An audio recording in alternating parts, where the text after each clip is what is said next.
Greetings, YouTubians, and welcome back to Wayne Sharp World, where today, you saw the thumbnail, we are taking a look at the best American-made knives in my collection. These are my personal most recommended USA-made knives. They are amazing, and before we get into this list, I want to wish everyone out there a very happy 4th of July. Have fun, be safe, live your life to the fullest amount of freedom you can, because that's what today's about. That's what this country's about. And the 4th of July is just an amazing day. So why not kick it off with some amazing American-made knives? We're going to get into it here. What we're taking a look at, instead of just going from my all-time favorite to the other ones down the list, we're going to take a look in groups. So we're going to start with my top 3 favorite American-made brands, and then just all my other favorites. So this isn't exactly a truly best to bottom list. It's just kind of random, but also kind of categorized, whatever. As much as I can will be linked below, because Blade HQ is having a special, I believe it's just today, maybe this week, I'm not 100% sure, but you get 2 times the points on all American-made knives. And when it comes to pricing, I mean, it's about as good as you can get with Blade HQ. Usually they'll match any sales. If there's ever any sales, they're going to be covering it. But right now, it's a great time to buy an American-made knife. But even if you don't buy, let's take a look at the list and get right into it, starting with my all-time favorite USA American-made knife company, and that's Spyderco. Now I know Spyderco does some manufacturing overseas, but these knives right here you see are all manufactured in Golden, Colorado. And we're going to start off with the Shaman, because as you can see, I have 2 of them, because the Shaman is easily one of my all-time favorite knives ever. I love it. I love the ergos. I love everything about it. I liked it so much, I had to have one in LMAX, and then I kind of Frankenstein this one together from a couple other models that I've owned in the past. So, yeah, that just kind of tells you right there how much I love this model. Everything about it is perfect, and I will say this one I Frankensteined is the smoothest Spyderco I have ever handled. It is just absolute butter and just so satisfying. It's not Magna Cut, it's not all the premium stuff, but it's really nice micarta. It's some really damn good heat-treated S30V. And it's easily one of my all-time favorite knives in my collection. Now, some people may talk about the Spyderco Bodacious. When are you going to review the Bodacious? I'm doing everything I can to get one. If you have a Bodacious and wouldn't mind sending it to me to review, I would love that, because I would want to review it. But I'm going to say something that people may frown on right now. I'm not really that excited to review the Bodacious, because to me it's very similar to the Shaman, and it doesn't have the choil, and it doesn't have contoured handle. So I'm always going to be honest with you guys, and to be totally honest, I'm not very excited about the Spyderco Bodacious, but I am working on getting one to get you a review, so stay tuned for that. Next up, this guy here, the Manix 2 Lightweight. This has become my second favorite Spyderco of all time. As you can see, this one here is a rather special version. It is a Magna Cut blade with some, Allied AWT scales. AWT. I will have AWT link below. I'm not affiliate with them in any way. They don't give me anything for promoting their brand, but they make an amazing set of scales for a lot of knives. The Manix 2 is just one of many. It feels amazing. It keeps the knife still nice and light, but a lot stronger, getting rid of that polymer. It's phenomenal. And the Manix 2 to me, the Manix 2 is kind of like a child of the Shaman and Paramilitary 2. And that might sound crazy, but that's kind of how I've always looked at it. And with the different lock. But yeah, I love it. It's another one, perfect ergo, slicey blade. You cannot go wrong with a Shaman or a Manix 2, or of course, the Spyderco Paramilitary 2. And if you want a smaller version of the Paramilitary 2, go with the Para 3. This is basically a mini PM2, however you want to go about saying it. Either one of these knives are just fantastic. I do prefer the PM2 because you guys know I like bigger knives. So the Paramilitary 2 is my main carry between these 2 knives. But yeah, some weapon or some scales from Sharp Dressed Knives, and some M390 steel on this one. This was a DLT exclusive. Love the Paramilitary 2. And this Para 3, I actually bought it as kind of like a project knife. I wanted to get special scales for it, get a nice lynch clip, and I just haven't gotten around to doing it yet. So right now it's just kind of sitting in my collection as stock. But I will definitely be tricking it out some way, somehow, someday. I don't know when. I am the master of trying to do too much at once. So that's why nothing's happened to that. But my favorite USA made company right here, Spyderco. You guys know it. I've said it before. But I'm a huge Spyderco fan. And these knives that you just saw are definitely my top Spyderco recommendations. And I can tell you with like 90% certainty that I would still, before I even handle a Bodacious, I would take the Shaman over the Bodacious. But we'll get a final answer to that here pretty soon. My second favorite American-made company, and this is true American-made. You guys see it, you know it. I hope you all love it because I do. It's Protek. And Protek they do everything right. They do. They have great people. They make great products. I love Protek, and this here is my favorite Protek automatic knife. This is the Rockeye, and this is one of the many flavors. There's a ton of flavors of this knife out there. A lot of them are readily available. CPM D2 I don't love, but I do love the smoky finish, and I love this OD green color on the handle. This knife, in my opinion, is easily one of, if not the hardest firing automatic Protek makes. It's just incredible. The firing power and satisfaction deploying that blade is just beautiful. It feels so good.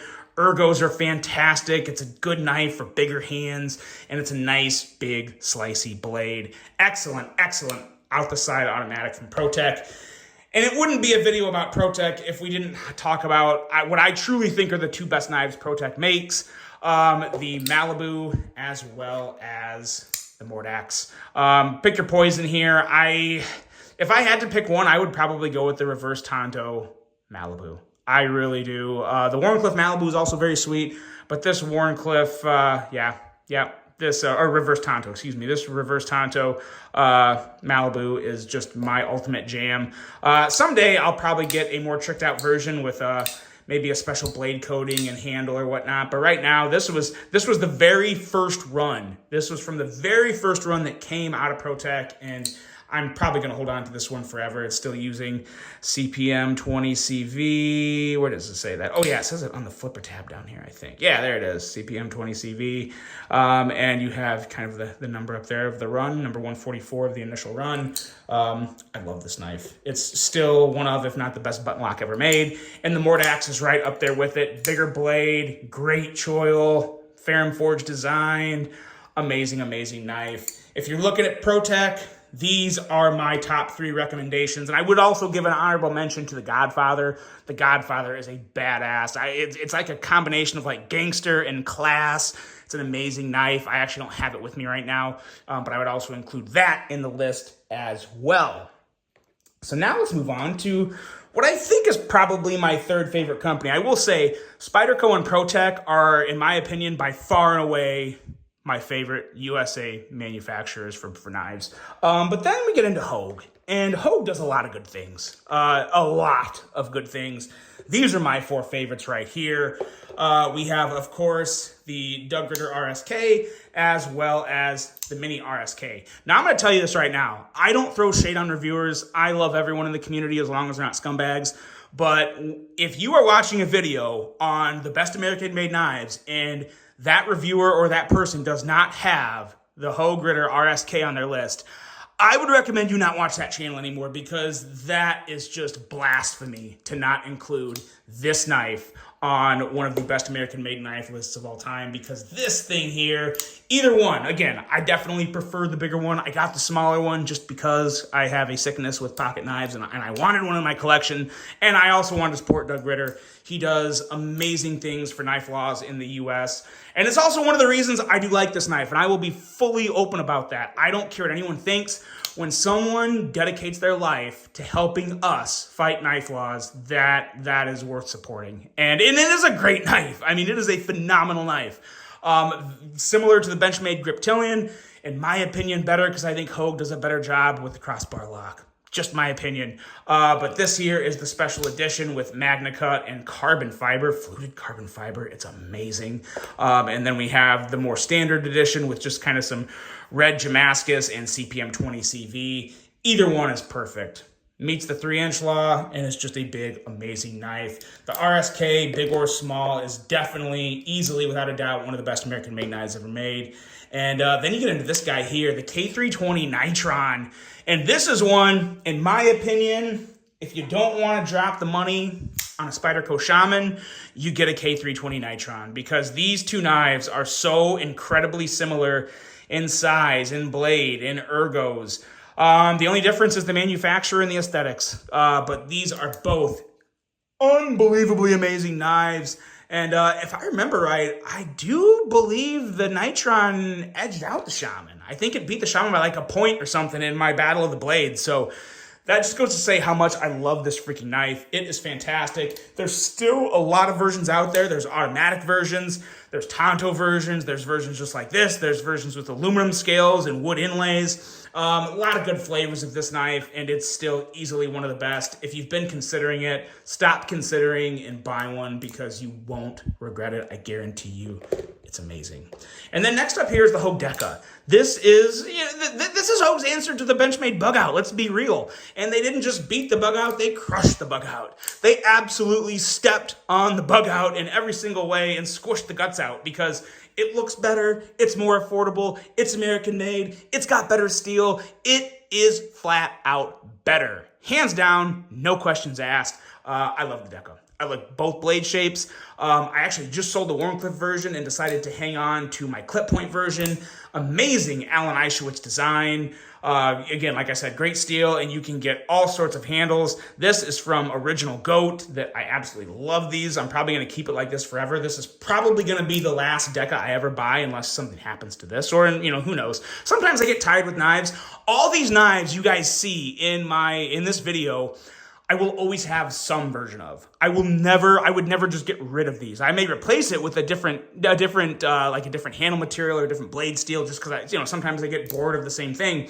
But the design itself and just my overall enjoyment of these models, they're lifetime collection pieces. I truly mean that. That's why they're in this video. I have a lot other American-made knives, but this would be a ridiculously long video if I showed you all of them. And I like to highlight the best. And that's what we're doing today. And that was the best Hogue.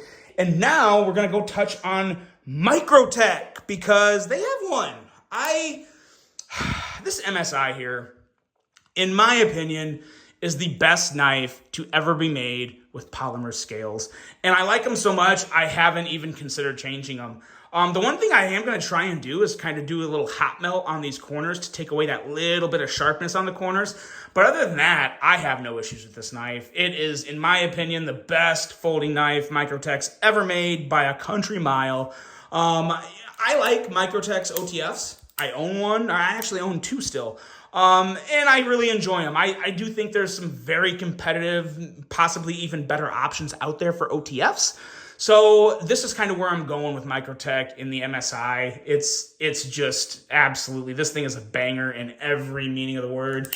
If you don't want polymer, they make them in G10. They come out in carbon fiber every once in a while. And then of course, Original Goat, EDC, whatever. They make scales. They make titanium and I believe aluminum scales for the MSI as well. So you have options. If you really don't want polymer, but you want to save a little and get the polymer knife or the polymer version and then get some aftermarket scales, you can do that now. But the MSI is just, in my opinion, I think it's about perfect for what it is. No issue whatsoever with it. It's another one. I'll never get rid of it, because I'll always own a version of it, because I just love it. I love this blade shape, love the ergos, the ram lock is amazing, very, very smooth. It's just a phenomenal piece. And they're getting easier to get. They used to be impossible, like literally impossible. Now you can find them if you look hard enough. And if they're available, of course, I'll have them linked, but I don't know if they're available right now. Next up here, we've got Kershaw, and we have the launch. I don't know what the actual number is. I think it's the launch 19. I'm rather confident it's the launch 19. If not, I'll have the correct name linked below, because I know these are still available. This is the best automatic Kershaw's ever made. Easily, hands down, without a doubt. The ergos are perfect. The blade is gorgeous and slicey. As you can see, I was using it. It is just, it's perfect. It's as good as it can get. This is the only out the side automatic right now that I would put up with Protek. Like seriously, like not just in terms of action, but in terms of everything. Like I just enjoy it as much as a Protek. If this came out and it was just all black, there was no branding, no nothing, we didn't have that special button that kind of gives it away, and you just kept everything completely sterile and you gave it to me, and I did that, I wouldn't be able to tell you if it's a Kershaw or a Protek, because this thing is just fires so nice and so strong. It's an incredible value at like $169, I think. So I think that makes it more affordable than just about any Protek. It's perfect. To me, it's perfect.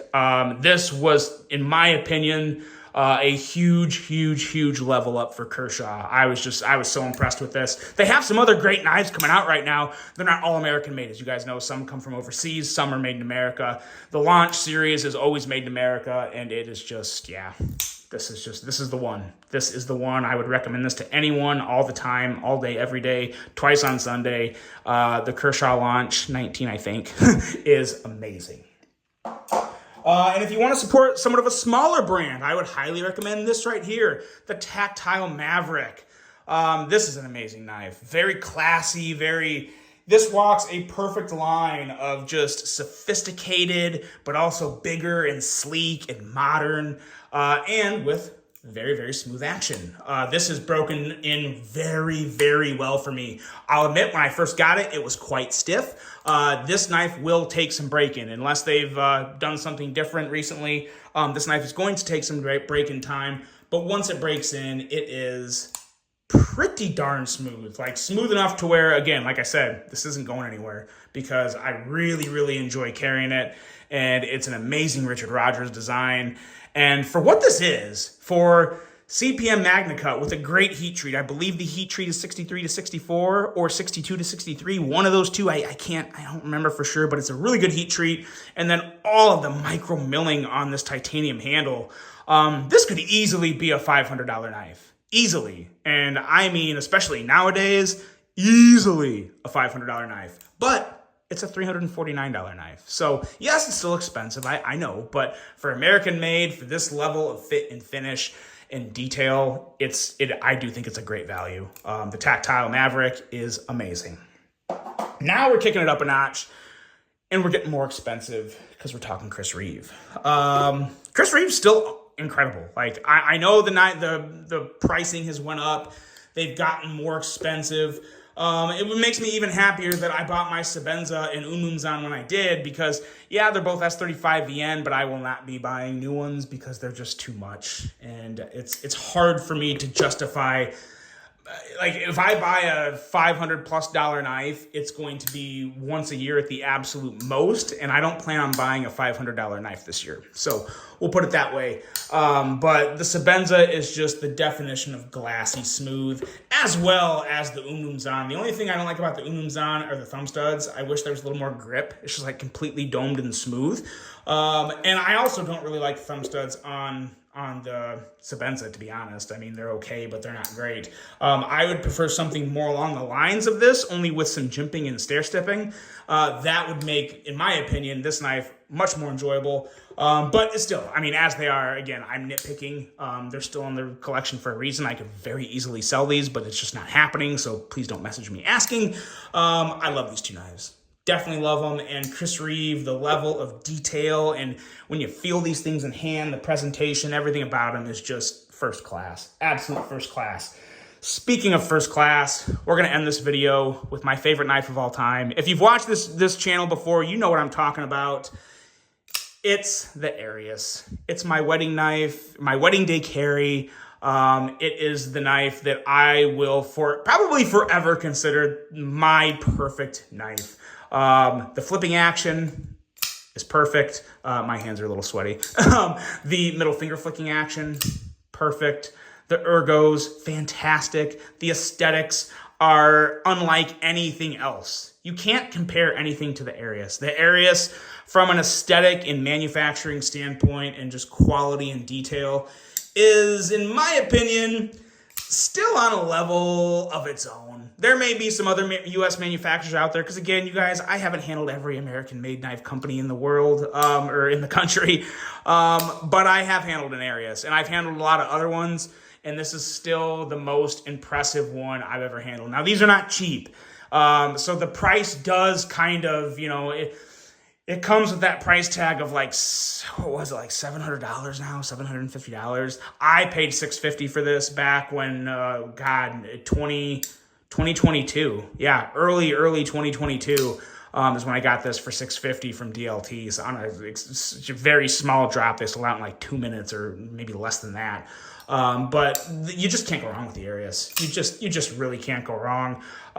It's perfect in my opinion. I'm gonna stop gushing about it because, when you say a knife is perfect, that's about as good as it can get. Let's put a couple more back up here. These would probably be my top 5 favorite American-made knives of all time. It's very hard for me to say that so convincingly right now because there are some really, really amazing knives, but I think it would maybe be these 5. I think that was really hard. I really put myself on the spot there. I was not planning on doing that at the end of this video, but there you go. These may be it, guys. Let me know what you think. What are your 5 favorite American-made knives? Let me know, guys. Again, have a fun, free, and safe 4th of July, and just have a great day. And until the next one, I'm out.